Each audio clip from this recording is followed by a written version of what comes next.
ಈ ಸಂದರ್ಶನದಲ್ಲಿ ನಮ್ಮ ಜೊತೆ ಚಿತ್ರದುರ್ಗ ತಾಲೂಕು ಮಲ್ಲಾಪುರ ಗ್ರಾಮ ಸದಸ್ಯರಾದ ಸುವರ್ಣಮ್ಮ ಅವರು ಹಾಗೂ ಅವರ ಮನೆಯವರಾದ ಗಿರೀಶ್ ಕುಮಾರ್ ಅವರು ನಮ್ಮ ಉಪಸ್ಥಿತಿಯಲ್ಲಿದ್ದಾರೆ. ಇವರಿಗೆ ನಮ್ಮ politicianinIndia.com ಆನ್ಲೈನ್ ಮೀಡಿಯಾ ಪರವಾಗಿ ಆರ್ಥಿಕ ಸ್ವಾಗತ ಸರ್. ಆರ್ಥಿಕ ಸ್ವಾಗತ ಮೇಡಮ್. ಸರ್, ನಮ್ಮ ಈ ರಾಜಕೀಯ ಕ್ಷೇತ್ರಕ್ಕೆ ತಾವು ಯಾವಾಗ ಹಾಗೂ ಹೇಗೆ ಪ್ರವೇಶ ಮಾಡಿದ್ರೆ? ನಾವು ರಾಜಕೀಯ ಕ್ಷೇತ್ರಕ್ಕೆ ಬಂದಿದ್ದ ಅನಿರೀಕ್ಷಿತ. ಯಾಕಂದ್ರೆ ನಾವು ನಮ್ಮಲ್ಲಿ ಏನೋ ಒಂದು ಜನಗಳಿಗೆ ನಮ್ಮ ಕೈಲಾಗದು ಸರ್ಕಾರದಿಂದ ಬರೋಂಥ ಕೆಲಸಗಳು ನಾವು ನೇರವಾಗಿ ತಲುಪಿಸ್ಬೇಕು ಜನಗಳಿಗೆ.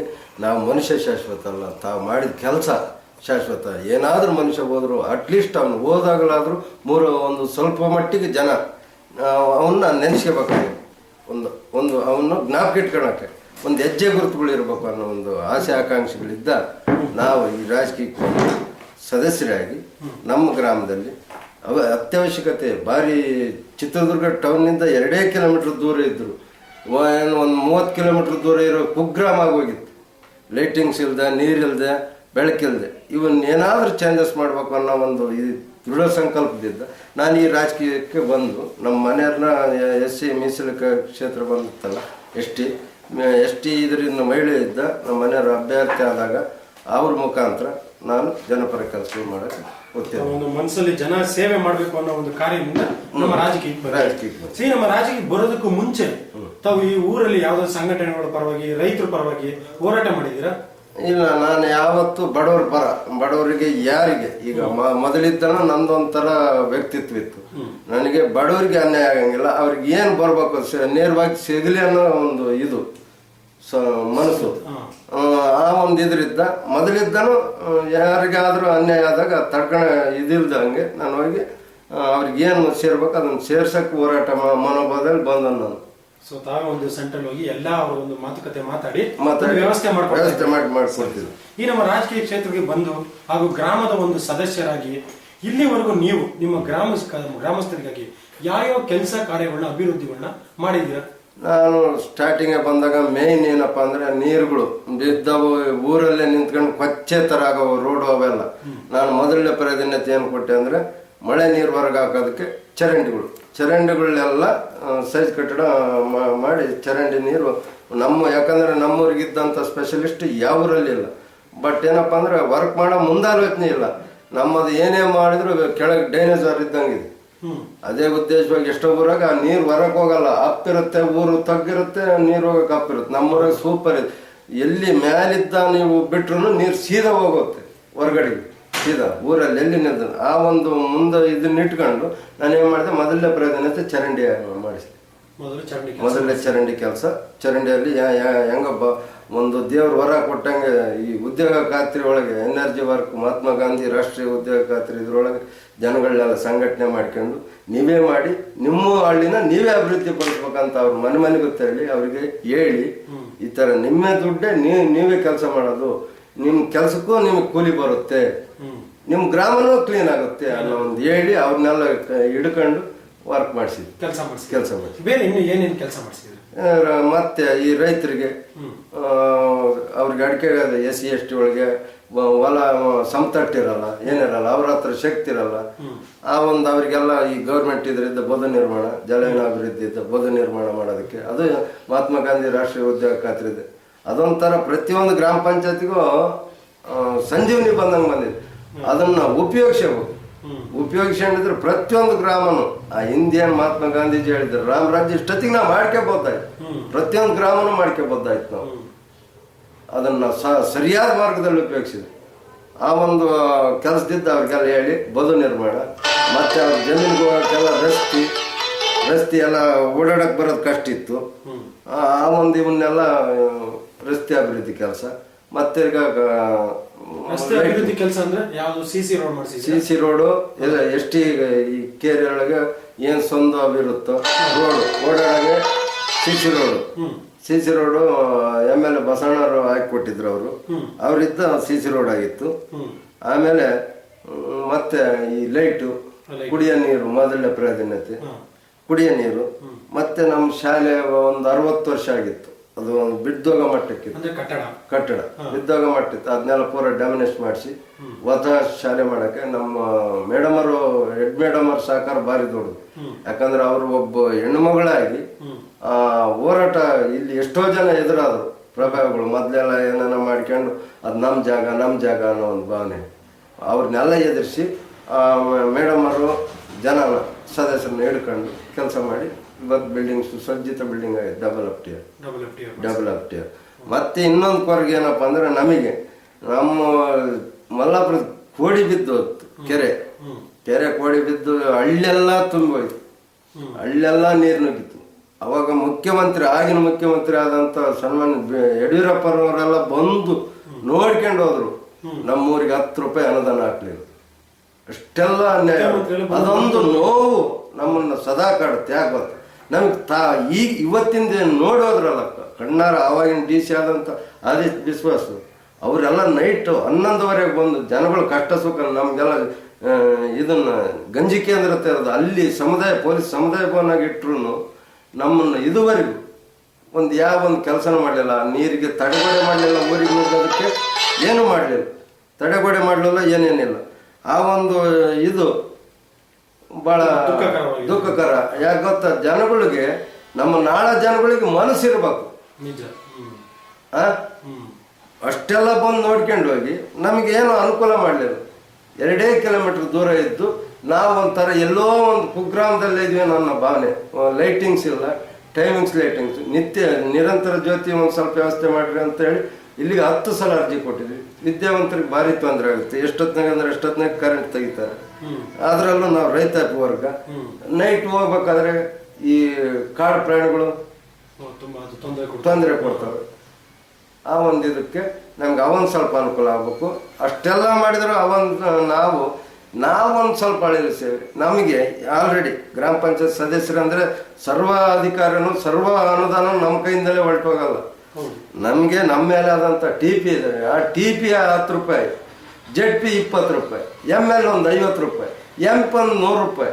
ಈ ಥರ ಮಾಡಿದ್ರೆ ಗ್ರಾಮ ಅಭಿವೃದ್ಧಿ ಆಗುತ್ತೋ ಬರ್ತು. ಒಬ್ಬ ಗ್ರಾಮ ಪಂಚಾಯತ್ ಸದಸ್ಯನಿಂದ ಯಾವುದೂ ಅಭಿವೃದ್ಧಿ ಆಗುತ್ತೆ. ಇಲ್ಲಿ ಒಬ್ಬ MP 10 ರೂಪಾಯಿ ಹಾಕಿಲ್ಲ, ಒಬ್ಬ TP 5 ರೂಪಾಯಿ ಹಾಕಿಲ್ಲ, ಒಬ್ಬ ZP 10 ರೂಪಾಯಿ ಹಾಕಿಲ್ಲ. ಇಲ್ಲಿ ಜನಕ್ಕೆ ಜಲ್ದಿ ಸಿಗಾರ ಯಾರು? ನಾವು ಸ್ಥಳೀಯ ಗ್ರಾಮ ಪಂಚಾಯತ್ ಸದಸ್ಯರು. ಆ ಜನಕ್ಕೇನು ಗೊತ್ತು? ಜನ ಏನ್ ಮಾಡ್ತಾರೆ, ಎಲ್ಲ ನಮ್ಮ ಮೇಲೆ ದೋಷಣೆ ಮಾಡ್ತಾರೆ. ನಮ್ಮಂಗೆ ಚುನಾಯಿತ ಇವರೆಲ್ಲ ಮಾಡಿದ್ರೆ ಯಾಕಾಗಲ್ಲ? ಅವರು ಯಾರಿಗೂ ನೋಡೋದು ಬೇಡ. ಅವರು ಖುದ್ದು ಅವರೇ ನಾವು ಹೆಂಗೆ ಸಮೀಕ್ಷೆ ಮಾಡಿ ಕೆಲಸ ಮಾಡಿ ಅವರು ನೇರವಾಗಿ ಬಂದು ಸಮೀಕ್ಷೆ ನೋಡಿ ಜನಗಳು ನೋಡಿ ಕೆಲಸ ಮಾಡಲಿ, ನೋಡ್ಕೊಂಡು ಒಂದನ ಈಗ ನಾವು ಚಾಲ್ತಿಯಾಗಿ 4 ವರ್ಷ ಆಗಿದೆ. ಒಬ್ಬ TP ಅಂದಾಗಲಿ ಒಬ್ಬ ZP ಮೆಂಬರ್ದಾಗಲಿ ಯಾರ್ದಿಲ್ಲ. ಅವತ್ತಿನ ದಿವಸ ಬರ್ತಾರೆ, ನೋಡ್ತಾರೆ, ಅವತ್ತು ಹೋದ್ರೆ ಮತ್ತೆ ತಿರುಗಿ ನೋಡೋದೇ ಇಲ್ಲ. ಆಕಸ್ಮಿಕ ನಾವೇನ ಯಾರ ಮುಖಾಂತರ ಹಿಡ್ಕೊಂಡು ನಾವು ಹಾಕ್ಸಕ್ ಹೋದ್ರೆ ನಾನಿಲ್ದಲ್ಲಿ ಹೆಂಗ್ ಮಾಡ್ತೀಯ ಅಂತ ZP ಬರ್ತಾನೆ. ಅವ್ನ ಕರೆದು ಓನರಿಗೆ ದುಡ್ಡು ಬೇಕು. TP ಬರ್ತಾನೆ, ನಾನಿಲ್ದಲ್ಲಿ ಉದ್ಘಾಟನೆ ಹೆಂಗ್ ಮಾಡಿ ಕೆಲಸ ಮಾಡಕ್ಕೆ ಯಾವನಿಲ್ಲ. ಓನರ್ ಹಾಕಕ್ ಮಾತ್ರ ಆ ಕೆಲಸ ಅಡ್ಗಾಲ ಹಾಕ್ತಾರೆ. ಬಿಲ್ ಹೆಂಗ್ ಮಾಡ್ತೀಯ ಅಂತ ಟಾರ್ಚರ್ ಕೊಡ್ತಾರೆ. ನಾನು ಸುಮಾರು ಅಂದ್ರೆ ಇಲ್ಲಿ ಕೆಲಸ ಮಾಡಿ ಜನಗಳ ಹಿಡ್ಕೊಂಡು ಕೆಲಸ ಮಾಡಿಸಿ ಇಷ್ಟೆಲ್ಲ ಸಿಮೆಂಟ್ ವರ್ಕು, ಈ ಕಬ್ಬಣ ಇವೆಲ್ಲ ಸಿಗೋದು ದುಡ್ಡು ಕೊಟ್ರೇನೆ ಸಿಗೋದು. ಮನೆ ಅಂತ ಹುಟ್ಟಂತ ಸಾಮಾನು ಏನು ಇಲ್ಲ. ಆ ಮಾಡಿ ಇದುವರೆಗೂ ನಮ್ಗೆ ಇನ್ನು ಸಪ್ಲೈ ಬಿಲ್ ಇಲ್ಲ, ಅದಿಲ್ಲ ಅಂತಂದ್ರೆ ಅರ್ಥ ಏನು? ವರ್ಷ ಆಗಿದೆ. ಬಿಲ್ ಇನ್ನೂ ಆಗಿಲ್ಲ, ವರ್ಷ ಆಗಿದೆ. ರಸ್ತೆ ಅಭಿವೃದ್ಧಿ ಮಾಡಿಸಿದ್ದು ಮೊನ್ನೆ ಸಪ್ಲೈ ಬಿಲ್ ಆಗಿದೆ ಜನಗಳ ಹತ್ರ ನಾವ್ ಹೆಂಗ್ ಉತ್ತರ ಇವರೇ ತಗೊಂಡು ಬಳಸ್ಕೊಂಡಿದ್ದಾರೆ ನನ್ನ ಭಾವನೆ ಜನಗಳಿಗೆ. ಅವ್ರು ಕೂಲಿ ಹಣ ಕೂಲಿ ಹಣ ಕೊಟ್ಟಿದ್ದಾರೆ. ತಿರ್ಗಾ ಮೆಟೀರಿಯಲ್ಸ್ ಯಾರಿಗೋ ಹೇಳಿರ್ತೀವಿ, ನಾವು ಹೊಡಿಸಿರ್ತೀವಿ. ಆ ಮೆಟೀರಿಯಲ್ಸ್ ಅವ್ನು ಕಾಂಟ್ರಾಕ್ಟ್ದಾರಿಗೆ ಕೊಡದಿದ್ರೆ ಕೊಡ್ಲೇಬೇಕು. ನಮ್ಮನ್ನು ಬಂದು ಮಾನಿಚ್ಚು ಊರಾಗ ಗಲಾಟೆ ಮಾಡಿ ಹೋಗ್ತಾರೆ. ಹಿಂಗಿದೆ ಸಿಸ್ಟಮ್. ಒಂದೇ ಅಲ್ಲ, ನಮ್ಮ ಮೇಲೆ ಇರೋರು PDO, ಸೆಕ್ರೆಟರಿ, EO, ಇಂಜಿನಿಯರ್ ಪ್ರಾಮಾಣಿಕತೆ ಇರೋದನ್ನ 10 ಸೆಕೆಂಡ್ ಇಲ್ದಂಗೆ ಕೆಲಸ ಮಾಡಿ. ತಪ್ಪಾಗಿದ್ರೆ ತೆಗೆದು ಬಿಸಾಕ್ಲಿ. ಕೆಲಸನ ಇಷ್ಟೇ ಯಾಕೆ ಮಾಡ್ತಾರೆ? ಪ್ರತಿಯೊಂದಕ್ಕೆ ಹೋದ್ರು ಪರ್ಸೆಂಟೇಜ್ ನೀವು 100 ವರ್ಕ್ ಮಾಡಿರೋ ಪರ್ಸೆಂಟೇಜ್ ಕೊಡ್ಬೇಕು. ಪರ್ಸೆಂಟೇಜ್ ಕೊಟ್ಟರೆ ಕೆಲಸ ವರ್ಕ್ ಮಾಡಿದ್ರೆ ಗ್ಯಾರಂಟಿ ಆಗಿರುತ್ತೆ. ಪ್ರತಿಯೊಂದಕ್ಕೂ ಒಂದು MB ಬರಿಬೇಕಂದ್ರೆ ಫಸ್ಟ್ಗೆ ಪರ್ಸೆಂಟೇಜ್ ಕೊಡ್ಬೇಕು. ಇಲ್ಲಿ ವರ್ಕ್ ಮಾಡಕ್ ಬಂಡವಾಳ ಹಾಕ್ಸಿದ್ದಲ್ದೆ ಅವರಿಗೂ ಬಂಡವಾಳ ಹಾಕ್ಬೇಕು ಅಂದ್ರೆ ಎಷ್ಟು ಸಮಸ್ಯೆ. ಅದಕ್ಕೆ ರಾಜಕೀಯ ನಮ್ಮಂತರಿಗಲ್ಲ. ಅದೇನಿದ್ರು 100 ರೂಪಾಯಿ ಕೆಲಸ ತಗೊಂಡು 10 ರೂಪಾಯಿ ವರ್ಕ್ ಮಾಡಿ 20 ರೂಪಾಯಿ ಅವ್ರಿಗೆಲ್ಲ ಖರ್ಚು ಮಾಡಿ ಮಾಡಂತವ್ರಿಗೆ ಪ್ರಾಮಾಣಿಕವಾಗಿ ದುಡ್ಡು ಕಾಣನಿಗೆ ರಾಜಕೀಯದಾಗೆ ಬರ್ಬೇಕಮ್ಮ. ಜನಸೇವೆ ಮಾಡೋಣ. ಈಗ ಅಣ್ಣ ಜನ ಹೊರಗೆ ನಿಂತ್ಕೊಂಡು ಮಾಡ್ತೇವೆ ಸೋಷಿಯಲ್ ವರ್ಕ್. ಸೋಷಿಯಲ್ ವರ್ಕಾಗೆ ನಾವು ಏನು ಮಾಡ್ತೀವಿ, ನಮ್ಮ ಆತ್ಮೀಯ ನಮ್ಮ ಕೆಲಸ ಮಾಡ್ಬೋದು. ರಾಜಕೀಯಕ್ಕೆ ಬಂದು ಪ್ರತಿಯೊಬ್ಬ ಆಫೀಸರ್ನ ಸಾಕ್ಸ್ಬೇಕು ಅನ್ನೋದೇನಿಲ್ಲ, ಸಾಕ್ಬೇಕು ಅನ್ನೋದೇನಿಲ್ಲ. ನಾವು ಬಂದಿರೋದು 4 ಜನಕ್ಕೆ ಒಳ್ಳೇದಾಗಲಿ ಅಂತ, 4 ಜನ ಬಡ್ಕೊಂಡು ತಿನ್ಬೇಕಂತ ಬಂದಿಲ್ಲ. ಹಾ, ಈಗ ನಾವು ಅವ್ರನ್ನೆಲ್ಲ ಸಾಕ್ಬೇಕಂದ್ರೆ 4 ಜನಕ್ಕೆ ಏನಾದ್ರು ಬಡ್ಕೊಂಡೆ ತಗೊಳ್ಬೇಕು. ನಾವು ಅವ್ರ ಹೊಟ್ಟೆ ತುಂಬಿಸ್ಬೇಕಂದ್ರೆ ಇನ್ನೊಬ್ರು ಹೊಟ್ಟೆ ಕಿತ್ಕೋಬೇಕು. ಆ ಜೀವನ ನಮಗೆ ಬೇಡ. ಅದಕ್ಕೆ ಸಾಕು ನಮ್ಮ ರಾಜಕೀಯ ಅನ್ನೋ ಒಂದು ನೇರವಾಗಿ ಮಾಡೋಣ ಜನಗಳಿಗೆ. ಈ ನಿಮ್ಮ ಊರ ಬಗ್ಗೆ ಒಂದು ಸ್ವಚ್ಛತೆ ಬಗ್ಗೆ ಏನೇನು ಮಾಡಿದ್ರೆ? ಸ್ವಚ್ಛತೆಗೆ ಈಗ ಏನು ನಾವೇನು ಇಡೀ ಊರೆಲ್ಲ ಸುತ್ತ ಜಂಗಲೆಲ್ಲ ಕ್ಲೀನ್ ಮಾಡಿ ಸೊಳ್ಳೆ ಅವೆಲ್ಲ ಬರ್ದಿದ್ದಂಗೆ, ಮತ್ತಿರ್ಗ ಪೆನಾಯಿಲು ಚರಂಡಿಗೆಲ್ಲ ಸೊಳ್ಳೆಗಳು ಅವ್ರ ಸಾಂಕ್ರಾಮಿಕ ರೋಗಗಳು ಯಾವ ತಗೊಳ್ದಿದ್ದಂಗೆ ಪೆನಾಯಿಲು ಅವೆಲ್ಲ ಹಾಕಿ ಕ್ಲೀನ್ ಮಾಡಿ, ಸ್ವಚ್ಛತೆ, ಲೈಟಿಂಗು, ಬೆಳಕು ಯಾವಾಗಲೂ ಜನಗಳಿಗೆ ಅನುಕೂಲ ಆಗಲಿ ಅಂತ. ಮತ್ತು ಈ ಬಯಲು ಪಾಯಲಕನಿಗೆ ಹೋಗೋದನ್ನೆಲ್ಲ ತಪ್ಪಿಸಿ ಶೌಚಾಲಯ, ಮನೆಗೊಂದು ಶೌಚಾಲಯ ನಿರ್ಮಾಣ ಮಾಡೋಕ್ಕೆ ಉತ್ತೇಜನ ಮಾಡಿ ಅವ್ರಿಗೆಲ್ಲ ಅನುಕೂಲ ಮಾಡಿಕೊಟ್ರಿ. ಇನ್ನು ಮಾಡಿಕೊಳ್ರಿ ಅಂತ ನಾವು ಉತ್ತೇಜನ ತುಂಬ್ತಾ ಇದ್ವಿ. ನಿಮ್ಮ ಗ್ರಾಮದಲ್ಲಿ ಇವತ್ತು ಎಷ್ಟು ಶೌಚಾಲಯಗಳನ್ನ ತಾವು ಒಂದು ನಿರ್ಮಾಣ ಮಾಡಿದ್ರೆ? ಶೌಚಾಲಯ ಒಂದು 100 ಶೌಚಾಲಯ ನಿರ್ಮಾಣ ಆಗಿದೆ. 100 ಶೌಚಾಲಯ ಒಂದು ಆಲ್ರೆಡಿ ಹಳೆ ಏನು ಅವರು ಓನಾಗಿ ಕಟ್ಕೊಂಡಿರ್ತಾರೆ ಅವ್ರಿಗೂ ಸರ್ಕಾರದಿಂದ ಬರೋಂಥದ್ದು ಇದ್ದ ಒಂದು ಸ್ವಲ್ಪ ಏನು ಕಟ್ಕೊಂಡಿರ್ತಾರೆ ಅವ್ರಿಗೆ ಸರ್ಕಾರದಿಂದ ಶೌಚಾಲಯ ಕ್ಯಾಂಪ್ ಸವಲತ್ತು ಬರುತ್ತೆ, ಅದನ್ನು ಕೊಡಿಸಿದ್ವಿ. ಇನ್ನು ಈ ಕಟ್ಟಂತರಿಗೂ ವ್ಯವಸ್ಥೆ ಮಾಡ್ತಾ ಇದ್ವಿ. ಮತ್ತೆ ಮೊನ್ನೆನೋ ನಮ್ಮ ಜಿಲ್ಲಾ ಉಸ್ತುವಾರಿ ಸಚಿವರು SC ST ಅಂತೇಳಿ ಇನ್ನೂ 5,000 ರೂಪಾಯಿ ಎಕ್ಸ್ಟ್ರಾ ಮಾಡಿದ್ದಾರೆ. ಸಮಾಜ ಕಲ್ಯಾಣ ಇಲಾಖೆಯಿಂದ 5,000 ಕೊಡ್ತೀನಿ ಅಂತ. ಅದನ್ನು ಯಾವ ರೀತಿ ಬರೋಕ್ಕೆ ವ್ಯವಸ್ಥೆ ಅದನ್ನು ಮಾಡ್ತೀವಿ. ಇನ್ನೂ ಒಂದು ಕೊರಗೆ ಏನಪ್ಪ ಅಂದರೆ ನಮ್ಮ SC ST ಹಿಂದುಳಿದ ಜನಾಂಗ, ನಮ್ಮ ಅನದರು, ನಮ್ಮ ಪ್ರತಿಯೊಂದು ಜನಾಂಗದಾಗೂ ಬಡವರಿದ್ದಾರೆ. ಎಲ್ಲ ಜನಾಂಗದಲ್ಲೂ ಲಿಂಗಾಯತರ ಅಂದೇಟಿಗೆ ಬಡವರಿ ಇಲ್ಲ ಅಂತ ಅರ್ಥ ಅಲ್ಲ, ಪ್ರತಿಯೊಂದು ಜನಾಂಗದಲ್ಲೂ ಬಡವರಿದ್ದಾರೆ. ಅಂಥವ್ರನ್ನ ಗುರುತಿಸಿ ನಮಗೆ ಗ್ರಾಮ ಠಾಣ 19 ಎಕರೆ ಇತ್ತು ನಮ್ಮ ಮಲ್ಲಾಪುರದ ಹಳೆ ಗ್ರಾಮ ಠಾಣ. ಅದು ಎಲ್ಲ ಉಳ್ಳವರು ಹೊಡ್ಕೊಂಡ್ಬಿಟ್ಟಿದ್ದಾರೆ. ಹಿಂದೇನು ಮಾಡಿದ್ರು ಅಧಿಕಾರಾವಧಿ ಮಾಡಿದ್ರು ಎಲ್ಲರೂ ಅವರೇ ಮಾಡ್ಕೊಂಡು ನಡಿ ಅಂದ್ಬಿಟ್ಟಿದ್ದಾರೆ. ಅದನ್ನು ನಮ್ಗೆ ಏನಾರ ಮಾಡಿ ಅವರೇ ಖುದ್ದ ಸಮೀಕ್ಷೆ ಮಾಡಿ, ತಹಶೀಲ್ದಾರ್ ಆಗಿರ್ಬೋದು, DC ಆಗಿರ್ಬೋದು, ಖುದ್ದ ಸಮೀಕ್ಷೆ ಮಾಡಿ ಯಾರು ಅರ್ಹರು ಅವ್ರಿಗೆ ನೇರ ಹಕ್ಕುಪತ್ರ ವಿತರಣೆ ಮಾಡ್ಬೇಕು ಅನ್ನೋದು ನಾನು ಯಾವಾಗಲೂ ಕೇಳ್ಕೊಂತಿರೋದು. ಮನವಿ ಭಾರಿ ಮನವಿ. ಅದು ಮಾಡಿದ್ರೆ ಅವರಿಗೆ ಸಹಾಯ ತಕನ ನಾವು ಚಿರಋಣಿ ಆಗಿರ್ಬೇಕು ಅನ್ನೋದು ನನ್ನ ಆಸೆ. 19 ಎಕರೆ ಗ್ರಾಮ ಠಾಣ ಯಾರು ಅವ್ರವ್ರ ಜಮೀನು ಮಂದಿ ಅವರೇ ಹೊಡ್ಕೊಂಡಿದ್ದಾರೆ ಅಂದ್ರೆ ಬಡವ್ರು ಬರ್ರಿ ನೋಡೋಣ, ನೇರವಾಗಿ ತೋರಿಸ್ತೀನಿ ಬರ್ರಿ, ಆ ಕ್ಯಾಮ್ರಾ ಹಿಡ್ಕೊಳ್ರಿ. ಒಂದೊಂದು ಮನೆಯಾಗ 4 ಜನ ಅಣ್ಣ ತಮ್ಮಗಳಿದ್ದಾರೆ. SCA ಅವರು ಒಂಥರ ಅವರು ಹೆಂಗಪ್ಪ ಅಂದ್ರೆ 4 ಜನ ಇದ್ದಾರೆ, 4 ಜನ ಮದುವೆ ಆದ್ರೆ ಒಂಥರ ಲಾಡ್ಜ್ ಥರ ಜೀವನ ಆಗಿದೆ ಅವ್ರದ್ದು. ಲಾಡ್ಜ್ ಥರ ಜೀವನ ಖುದ್ದ ನೋಡೋಣ.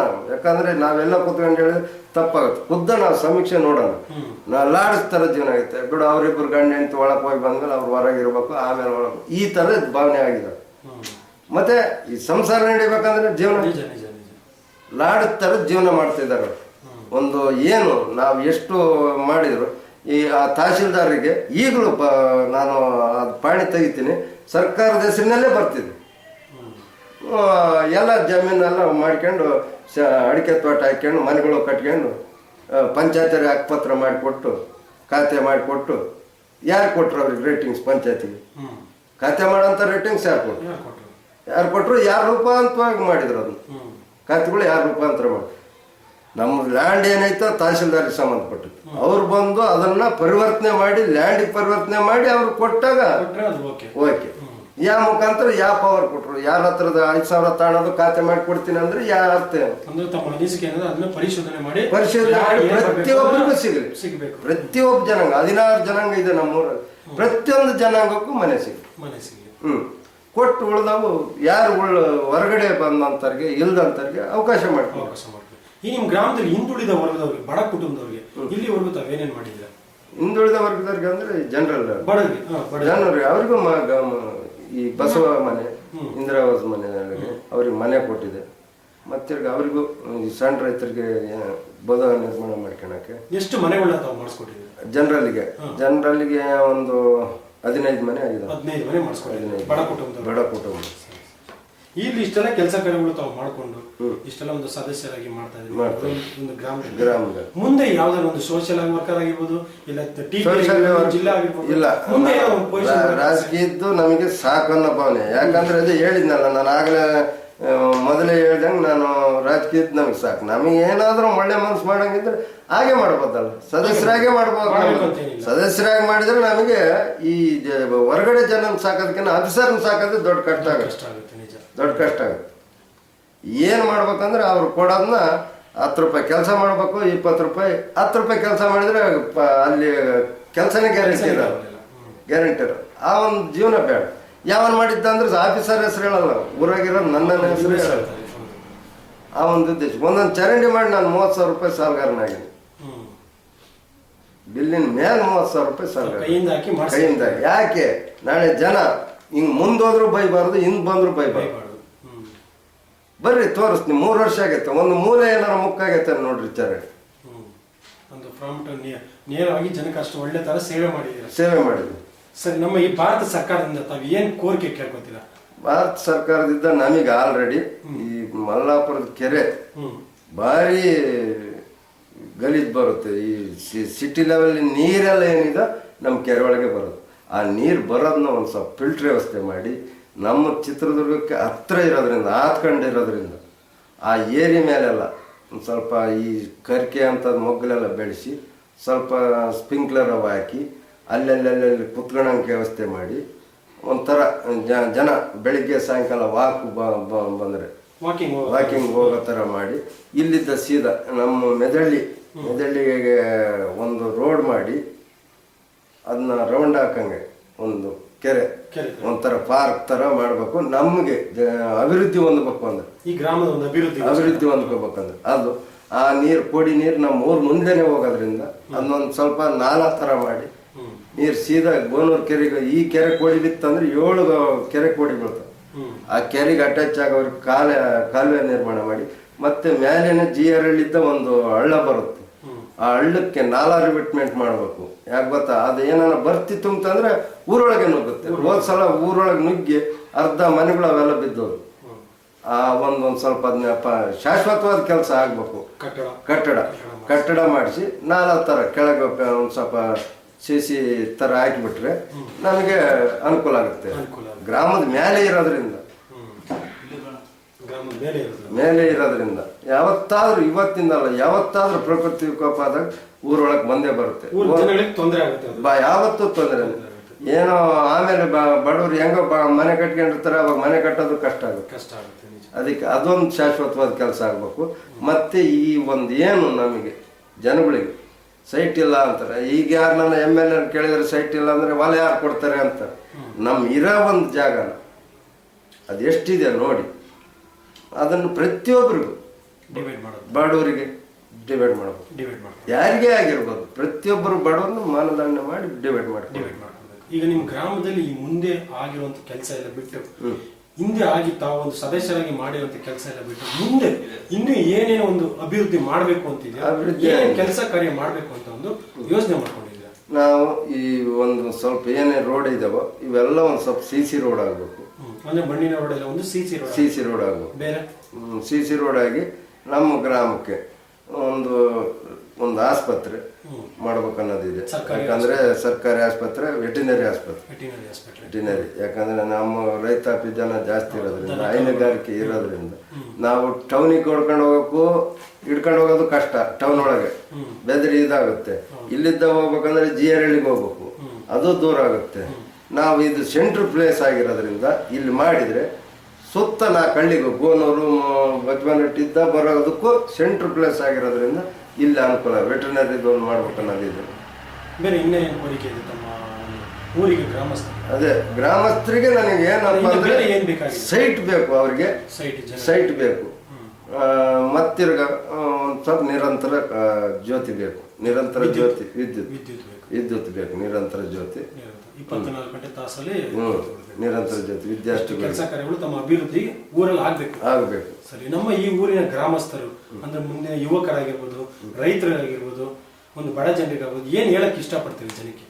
ಒಂದು ಒಳ್ಳೆ ಸಂದೇಶ ಕೊಡಕ್ಕೆ ಇಷ್ಟ. ಒಳ್ಳೆ ಸಂದೇಶ ಏನಪ್ಪಾ ಅಂದ್ರೆ, ಮನುಷ್ಯ ಶಾಶ್ವತ ಅಲ್ಲ, ಅವ್ನು ಮಾಡಿದ ಕೆಲಸ ಶಾಶ್ವತ, ಅವ್ನು ನುಡಿದಂಥ ನುಡಿಗಳು ಶಾಶ್ವತ.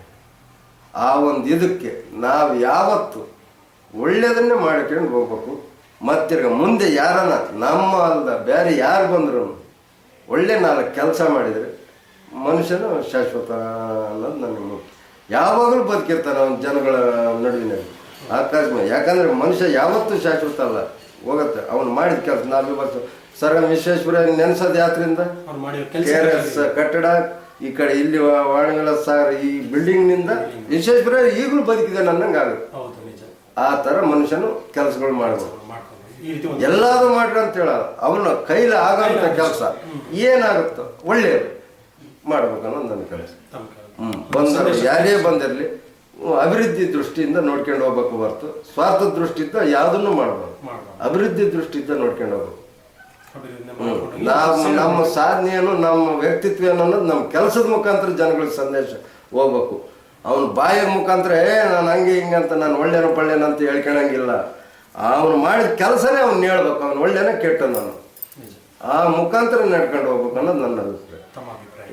ಮೇಡಮ್, ತಾವೇನು ಹೇಳಕ್ ಬರ್ತೀವಿ ಒಂದು ಗ್ರಾಮಸ್ಥರಿಗೆ, ಒಂದು ಗ್ರಾಮದ ಜನರಿಗೆ ಏನ್ ಹೇಳಕ್ ಇಷ್ಟಪಡ್ತೀರಿ ತಾವು ಒಂದು ಸದಸ್ಯರಾಗಿ? ಒಂದು 4 ಮಾತುಗಳು, ನುಡಿ ಮಾತುಗಳು ಹೇಳಮ್ಮ. ಏನ್ ಒಳ್ಳೆ ಮಾತು ಹೇಳಕ್ ಏನ್ ಇಷ್ಟಪಡ್ತೀರಿ? ಒಳ್ಳೆ ಮಾತು ಒಂದು ಸ್ವಚ್ಛತೆ ಬಗ್ಗೆ ಇರ್ಬೋದು, ಒಂದು ರೈತರಿಗೆ ಮನೆಗೊಂದು ಶೌಚಾಲಯ ಕಟ್ಕೊಳ್ರಿ, ಏನ್ ಮಾಡಿ ಆರೋಗ್ಯ ಕಾಪಾಡ್ರಿ ಅಂತ ಹೇಳ್ಬೇಕಮ್ಮ. ಮೆಂಬರ್ ಆಗಿ ಮೀಟಿಂಗ್ ನೀವೇ ಸದಸ್ಯರು ಏನ್ ಹೇಳಕ್ ಇಷ್ಟಪಡ್ತೀರ ಜನಕ್ಕೆ? ಸ್ವಚ್ಛತೆ ಕಟ್ಕೊಳ್ರಿ, ಶೌಚಾಲಯ ಕಟ್ಕೊಳ್ರಿ, ಸ್ವಚ್ಛತೆ ಕಾಪಾಡ್ರಿ, ಮನೆ ಇದಲ್ಲ ಮನೆ ಹಿಂದೆ ಮುಂದೆ ಒಂದು ಶೌಚಾಲಯ ಒಂದು ಕಟ್ಕೊಂಡು ಒಂದು ಸ್ವಚ್ಛತೆ ಕಾಪಾಡ್ಕೊಂಡು ಹೋಗ್ಬೇಕು ಅಂತ ಹೇಳಕ್ ಇಷ್ಟಪಡ್ತೀನಿ. ಸರಿ, ತಮ್ಮ ಈ ಒಂದು ರಾಜಕೀಯದ ವ್ಯವಸ್ಥೆನ ನಮ್ಮ ಮುಂದೆ ಇಷ್ಟೊತ್ತು ಹಂಚ್ಕೊಂಡಿದ್ದೀರಾ. ಜನಗಳ ಅಭಿವೃದ್ಧಿ ಹಾಗೂ ಕಷ್ಟ ಸುಖ ಎಲ್ಲ ಹಂಚ್ಕೊಂಡು ನಮ್ಮ ಕೂಡ ಸ್ಪಂದಿಸಿದ್ದೀರಾ. ಈ ಸಂದರ್ಶನದಲ್ಲಿ ನಮ್ಮ ಜೊತೆ ಚಿತ್ರದುರ್ಗ ತಾಲೂಕು ಮಲಪುರ ಗ್ರಾಮ ಸದಸ್ಯರಾದ ಸುವರ್ಣಮ್ಮ ಹಾಗೂ ಅವರ ಮನೆಯವರಾದ ಗಿರೀಶ್ ಕುಮಾರ್ ಅವರು ತಮ್ಮ ಗ್ರಾಮದ ಅಭಿವೃದ್ಧಿಗಳನ್ನು ಹಾಗೂ ಮಾಡಿರುವ ಕೆಲಸ ಕಾರ್ಯಗಳನ್ನು ನಮ್ಮ ಕೂಡ ಹಂಚಿಕೊಂಡಿದ್ದಾರೆ. ಇವರಿಗೆ ನಮ್ಮ politicianindia.com ಆನ್ಲೈನ್ ಮೀಡಿಯಾ ಪರವಾಗಿ ಆರ್ಥಿಕ ಅಭಿನಂದನೆಗಳು ಸರ್. ಅಭಿನಂದನೆಗಳು.